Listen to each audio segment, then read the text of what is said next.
Mourinho, Klopp, Deschamps, Scaloni, Pochettino.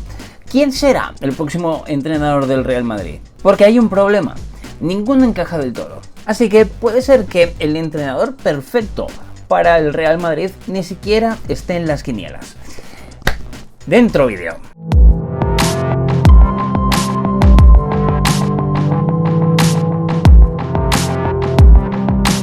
Hoy vamos a ponernos en la piel de un analista de alto valor en el fútbol internacional y vamos a intentar analizar los pros y las contras de cada uno de los entrenadores de los que se está rumoreando como próximo entrenador del Real Madrid. Pero lo que tenemos que tener en cuenta es que el Real Madrid no es uno de esos clubes que ficha entrenadores, digamos, para crear un proyecto a largo plazo, para tener esa paciencia, sino que el Real Madrid necesita fichar a un entrenador que le lleve a ganar la Champions. Si no puede ser antes de mayo, parece que no les vale. Así que vamos a analizar cada uno con unos cuantos factores que creo que son esenciales. Primero, el timing. ¿Está ese entrenador disponible para empezar cuanto antes? ¿Está libre? ¿Depende del Mundial para alguna cuestión? La segunda cosa importante, el segundo factor importante en el que me voy a fijar es en el hecho de que si existe ese encaje. Es decir, tiene que ser un entrenador que sea capaz de lidiar con los pesos pesados de una plantilla que es una de las plantillas mejor pagadas de todo el mundo del fútbol. Una plantilla con egos, con una presión constante. Y tercero es el factor riesgo. ¿Es un riesgo fichar a ese entrenador? ¿Te va a darte resultados en 6 meses? Como decía antes, Real Madrid es una entidad que necesita resultados por su propia historia, necesita resultados cuanto antes. No es un equipo o no es un club donde alguien pueda trabajar de una forma tranquila y donde pueda, digamos, cosechar su propio proyecto a largo plazo. Aquí ese riesgo existe. Por cierto, si te gusta este tipo de análisis, cosas más tranquilas, cosas como entender cómo puede funcionar un club desde dentro, en el otro canal, en Alfon Explora, estoy subiendo mucho contenido en este sentido. En ese caso, hablando de países, hablando de intentar entender el mundo. Y si te haces miembro, que es algo que acabo de activar hace poco, ahí puedes ver cómo estoy llevando estos dos canales, tanto ese del que os hablo como este mismo, Historias de Fútbol, cómo tomo cada una de las decisiones de su vida, cuáles son mis métricas, qué es lo que estoy haciendo bien y qué es lo que también me está funcionando mal, de cara a que aprendáis a cómo es crecer de verdad un canal de YouTube. Ahora sí, con esto claro, vamos a intentar analizar uno por uno a todos los candidatos. El regreso de José Mourinho sería como el regreso de ese héroe perdido, ¿no? De ese soldado que dejó el club en una guerra. Y esto tiene cosas buenas, pero también tiene cosas un poco malas. Para algunos es un entrenador que cambió de alguna manera la mentalidad del club. Para otros fue alguien que metió demasiada polémica y demasiado mal rollo cuando no debía hacerlo. Pero lo que sí es cierto es que Mourinho ha demostrado durante toda su carrera que es un gestor excelente, que es alguien que puede gestionar una plantilla de ese nivel, una plantilla con muchísimos egos, con muchas garantías. Y además tiene una idea muy clara y muy asociado con lo que es el Real Madrid. Sabe y quiere competir por encima de todo. Aunque se haya pasado unos años que ya no está entrenando a grandes clubes como si ocurría hace unos años también, sí que podemos decir que Mourinho está consiguiendo éxitos. Así que yo como pros pongo que ya tiene un conocimiento totalmente desde dentro de lo que es el vestuario del Real Madrid, de lo que es el Real Madrid también como institución. Segundo, es de esos entrenadores que sabe cómo tocar esa tecla que le hace competir a ese futbolista. Y además, ya que hablábamos del timing, es importante también saber que tiene contrato con el Benfica, pero ese contrato con el Benfica podría de alguna manera rectificarlo y poder salir de alguna manera bastante sencilla para entrenar la próxima temporada del Real Madrid. Es decir, no tendría muchos problemas de salida y tampoco tiene un compromiso como si les va a ocurrir a otros en cuanto a que pase todo el Mundial. Es decir, que tendría todo el verano para poder trabajar con el Real Madrid. Pero las contras es lo que yo creo que muchos pensamos, es el hecho de que Mourinho ha dejado de entrenar a equipos de los más grandes. Es decir, después de su paso por el Manchester United, no ha vuelto a un Inter como estuvo en su momento, no ha vuelto a un Real Madrid. Esta sería, de hecho, la gran oportunidad de Mou de volver a uno de los grandes. Mou ha estado en la Roma, donde consiguió un título europeo, además, con esa Europa League.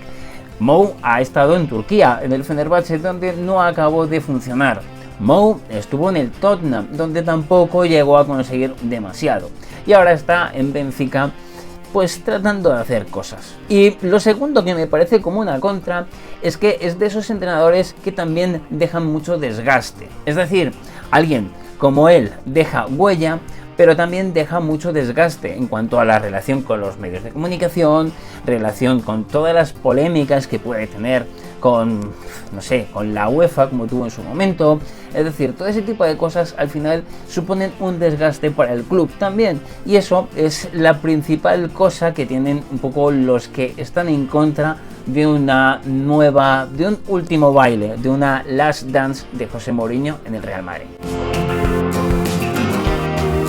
Podemos definir que Jürgen Klopp no solamente es un entrenador, sino es un transformador de clubes. Klopp es de esos entrenadores que necesita tiempo, que necesita que todo el entorno, que todas las cosas, desde lo más grande hasta los más pequeños detalles, vayan de una manera. La idea de fútbol está bastante clara, todos hemos visto a su Liverpool. Intensidad, muchísima presión, el Gegenpressing, como se le puede llamar, y esto es algo que también hizo y bastante en su Borussia Dortmund. Digamos que como pros es uno de esos entrenadores que elevan el nivel colectivo de cualquier grupo, por la capacidad de trabajo y por la capacidad de organización que tiene. Y esta capacidad de trabajo y capacidad de involucrar a todos los futbolistas es lo que hace que se genere una especie de unión bastante importante. Y además, contratar a Jürgen Klopp para el Real Madrid sería como una especie de nuevo inicio, de un reset por completo, algo que le vendría fenomenal después de 2 temporadas presumiblemente en blanco, nunca mejor dicho. Y además yo creo que no me equivoco mucho si digo que es el entrenador que más ilusión le haría a todos los madridistas. Pero claro, como he dicho, siempre hay contras, y en este caso la contra es muy clara. Klopp necesita tiempo. De hecho, cuando llegó al Liverpool, en las primeras temporadas no fue capaz ni de ganar la Premier, ni por supuesto de ganar la Champions. Tuvo que pasar varias temporadas para que empezaran a ganar títulos importantes. Y yo creo que, no sé, si el Real Madrid podría estar dispuesto a pasarse 1 o 2 temporadas en blanco para que el proyecto de Klopp diese sus efectos. Otra contra es que no creo que esa forma de trabajar le viniera muy bien a lo que es ya la estructura del club. Me explico. La estructura del Real Madrid está muy marcada para que no tenga, digamos, el control total un entrenador. Me estoy refiriendo a que realmente para que funcionara, Klopp tendría que renunciar a muchísimas cosas que no lo ha hecho en toda su carrera, y por otra parte el Real Madrid tendría que renunciar también a mucha de su estructura, digamos, de club, que tampoco lo ha hecho prácticamente nunca en la época de Florentino. Sí, es verdad que durante la época de Mourinho se le dio un poco más de control a Mou sobre ciertas políticas de fichajes, etc. Vamos a hablar de otro de los entrenadores de los que se ha hablado, ¿no? De Didier Deschamps. Digamos que es todo lo contrario a Klopp. Si Klopp es presión alta y un espectáculo, el rock and roll, que le pueden llamar algunos, Didier Deschamps es completamente lo contrario. Pero lo que es verdad es que estamos hablando de que Didier Deschamps es uno de los técnicos más valorados del mundo en cuanto a su capacidad competitiva. Deschamps no busca jugar bien, no busca el espectáculo, busca una única cosa: ganar, sobre todo lo demás. Pero es que si analizamos a la selección francesa y vemos como que fueron campeones del mundo en 2018 y subcampeones en el Mundial pasado de 2022, pues eso tiene bastante sentido. Así que si nos vamos a los pros, yo diría precisamente eso, la mentalidad ganadora, el pragmatismo que tiene, que se adaptaría muy fácil a lo que es el Real Madrid y a las necesidades del actual Real Madrid, la gestión del vestuario, que es algo importantísimo en un club como este, y la capacidad o la relación que ya tiene con Mbappé, y sobre todo porque hablaríamos de un técnico que viene de ganar mundiales, jugar finales de mundiales, es decir, experiencia internacional tiene de sobra. Y además, no solamente como entrenador, como jugador, también tuvo su experiencia internacional al máximo nivel cuando jugaba en la Juve. Pero claro, también hay dudas. Y es que dentro de las contras, yo creo que ese estilo tan rácano, muchas veces como juega la selección francesa de Deschamps, es lo que hace que a mucha gente le tire para atrás. Y es que el Real Madrid tampoco es uno de esos clubes que solamente busque ganar, ¿no? Yo creo que al aficionado del Real Madrid le gusta ganar, pero le gusta ganar de una determinada forma. No ganar de una forma tan rácana como propone Deschamps ganar muchas veces. Pero también es cierto que el ritmo de trabajo de una selección es muy diferente al de un club. Y Deschamps lleva años, muchos años, trabajando a nivel de selecciones. ¿Cómo se comportaría a nivel de día a día en un club? Y luego está el timing, que es importante. La selección francesa, presumiblemente, además de jugar el Mundial, como digo, presumiblemente llegará hasta las finales, hasta los partidos finales. Puede ser que Francia llegue a las semifinales o que llegue a la final incluso, o incluso aunque se queden cuartos de final. Simplemente eso significaría que si el Real Madrid se decide por Didier Deschamps, tendría que esperar hasta la finalización prácticamente del Mundial para que Deschamps pueda tomar el cargo de entrenador del Real Madrid, con todo lo que eso puede suponer de cara a la preparación de toda la próxima temporada en verano. El nombre de Mauricio Pochettino siempre está ahí. Realmente yo creo que se le ha vinculado muchísimas veces al Real Madrid y nunca al final se ha dado el paso. Es ahora mismo seleccionador de Estados Unidos para el Mundial y eso significa que vamos a tener un poco lo mismo. Es decir, sería un seleccionador que estaría en el Mundial.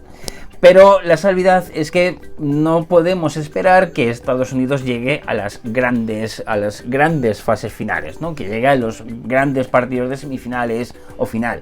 Por lo tanto, el timing aquí no resulta tan claro. Primero, los pros. Es un entrenador que sabe muy bien trabajar con los jóvenes y esto es algo importante porque además estamos viendo en estos últimos partidos cómo sí que el Real Madrid empieza a dar importancia a su propia cantera. Hemos visto varios ejemplos y esos ejemplos de esos futbolistas jóvenes yo creo que pueden ser algo muy interesante para trabajar para Pochettino. Los equipos de Pochettino, esto lo vimos con el Tottenham, son equipos muy bien organizados que suelen hacer un buen fútbol y que son, digamos, fiables también en cuanto a los resultados. Y no podemos negar que Pochettino no tiene experiencia en grandes vestuarios. Podría ser también un buen gestor. Pero es verdad que Pochettino, y ya hablamos de las contras, cuando ha tenido oportunidad de dirigir a uno de los grandes, ese resultado nos ha dejado fríos. Así que la gran duda con Pochettino puede ser si este es el momento adecuado. Porque si no lo es, puede convertirse muy fácilmente en un Xabi Alonso 2.0. Digamos que este es el más curioso de todos, o por lo menos de los que más curiosidad me dan de que salgan cuando a los posibles futuribles. Y me refiero a Lionel Scaloni. No porque le considere mal entrenador, que me parece que es un entrenador como la copa de un pino. De hecho, sus resultados están ahí. Ahora mismo es el campeón del mundo, consiguió el campeonato con Argentina en 2022, pero sí me parece que, digamos, no es el tipo de entrenador que normalmente busca el Real Madrid. A ver, como pros, yo diría su gestión de vestuario, que esto lo ha demostrado con la selección argentina en el pasado mundial. Segundo, es un técnico que sabe muy bien cómo adaptarse, que no tiene ningún problema en adaptarse según la situación de su plantilla y de lo que tiene que hacer. Y el hecho de que sea un perfil bajo puede ser también una ventaja de cara a las estrellas que tiene el Real Madrid. Pero claro, y si hablamos de las contras, aquí el salto es enorme y precisamente es ese perfil bajo el que yo me refiero. Scaloni tiene experiencia dirigiendo a la selección campeona del mundo. Bien, pero no tiene más experiencia importante a nivel de dirigir grandes clubes. Entonces puede llegar a convertirse como en una de esas incógnitas, porque no es lo mismo entrenar a una selección que entrenar a todo un Real Madrid. Y volvemos al timing. Si pensamos que Argentina va a hacer algo en el Mundial, es presumible, de nuevo, que Argentina llegue a los partidos finales, que les veamos en semifinales, que les veamos en una posible final.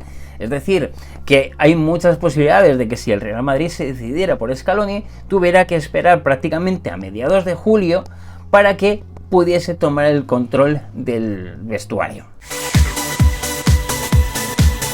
Paradójicamente, el actual entrenador del Real Madrid puede ser el más realista. Y sí, todos estamos de acuerdo en que los números, si los comparamos con el periodo de la temporada de Xabi Alonso, con lo que ha hecho Álvaro Arbeloa durante el resto de temporada, no ha sido bueno.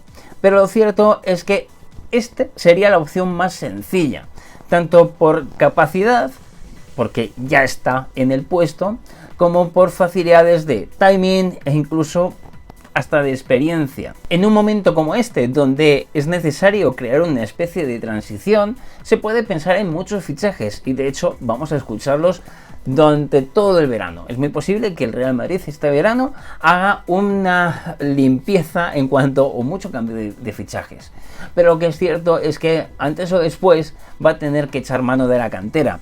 Y en eso creo que el conocimiento de Arbeloa es prácticamente insuperable con el resto de candidatos. Pero claro, el riesgo en este caso es enorme, porque volvemos a lo de antes. Si los resultados no han sido los deseados, ponerle a dirigir al Real Madrid durante una temporada más puede significar un tercer año en blanco. ¿Qué pasaría por el Real Madrid si eso sucediese? Así que la pregunta está clara y a mí me gustaría que fueras abajo a la caja de comentarios y me dijeras cuál sería tu favorito. Pensando en todo lo que hemos hecho durante todo el vídeo, en los pros, en los contras, en todo ese tipo de cosas, ¿qué entrenador prefieres para el Real Madrid? Yo soy Alfon, esto es Historias de Fútbol y aquí hacemos vídeo, o por lo menos procuro subir vídeo cada día, uno al día, que me está costando, pero poco a poco lo voy logrando. Vamos a dejar el vídeo aquí y te voy a pedir lo de siempre, que te suscribas al canal, porque es gratis, lo puedes hacer con un gesto pequeño, con un dedo, y a mí me ayudas bastante. Vamos a dejar el vídeo aquí y lo digo siempre, pero es que es así. Nos vemos mañana un poquito más. Nos vemos dentro de muy poco. Adiós.